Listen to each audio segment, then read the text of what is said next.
Tu ne sais pas quoi regarder en ce début d'année? Si t'es à la ramasse et que tu n'as toujours pas vu la série The Witcher, sortie fin décembre 2019 sur Netflix, je vais te donner 3 bonnes raisons de la regarder. J'ai entendu maintes histoires sur ton espèce, sorceleur. Alors tout d'abord, The Witcher, qu'est-ce que c'est? Eh bien à la base, c'est une série de romans et de nouvelles de l'écrivain polonais, je risque d'écorcher son nom mais aussi de faire 43 points au Scrabble, Andrzej Sapkowski. Il y a eu également des jeux vidéo sur cette saga. En gros, c'est l'histoire du sorceleur Geralt de Rive qui est en fait un mutant doté de capacités surnaturelles. Par contre, il ne ressent aucune émotion. Je crois me rappeler que les sorceleurs ne ressentent aucune émotion. Il est chargé de chasser et de tuer des monstres et créatures magiques contre de l'argent. Alors avant toute chose, et oui, je fais partie de ces personnes qui n'ont pas lu les livres ni joué aux jeux vidéo. C'est grâce à la série que j'ai découvert l'univers du sorceleur. Je vais donc te donner, sans être une puriste et une fan de la série, 3 bonnes raisons de regarder The Witcher. Allons, tu ne vas pas faire mariner un brave troubadour impatient. Tu as bien une appréciation à me donner, aussi courte soit-elle. Parce qu'on est tout simplement en manque de dark fantasy. La fin de la série Game of Thrones a clairement laissé un grand vide dans nos petits cœurs. Ouais. Dire que je croyais que le monde avait besoin de moi.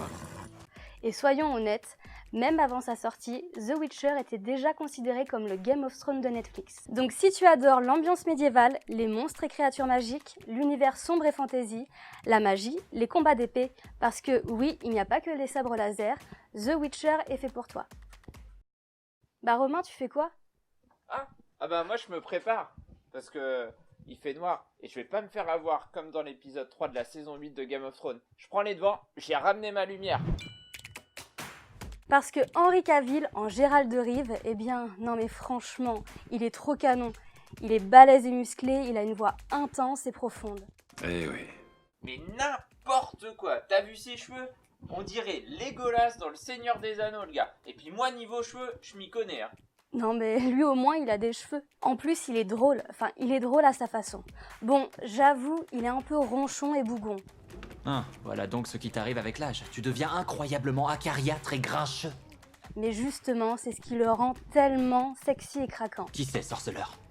Quelqu'un voudra peut-être d'un vieux grincheux. Non mais pour être un peu plus sérieuse, l'acteur Henry Cavill est connu pour son rôle de Superman. Je trouve qu'il arrive à donner au personnage Geralt de Rive une certaine profondeur, une sensibilité et une aura mystérieuse. Alors que, rappelons-le, Geralt de Rive est plutôt quelqu'un de froid, distant, sauvage et démuni d'émotions. J'aime la façon dont tu restes assis dans ton coin, la mine renfrognée. Je viens pour boire seul. Ce qui prouve que l'acteur n'a pas obtenu le rôle seulement pour sa carrure et ses gros muscles. Chaque épisode est une aventure. En fait, la particularité de la série, c'est que la chronologie, la timeline des épisodes, est coupée avec notamment des allers-retours entre passé et présent. Certains épisodes s'attardent sur une mission, une histoire différente accomplie par le héros. C'est un peu comme les quêtes et les missions dans un jeu vidéo.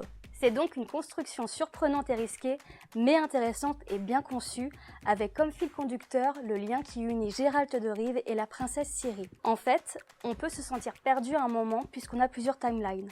Même moi, je me suis demandé si je n'avais pas loupé un épisode. Merde. Mais du coup, les différentes timelines finissent par n'en faire qu'une dans le dernier épisode de la saison.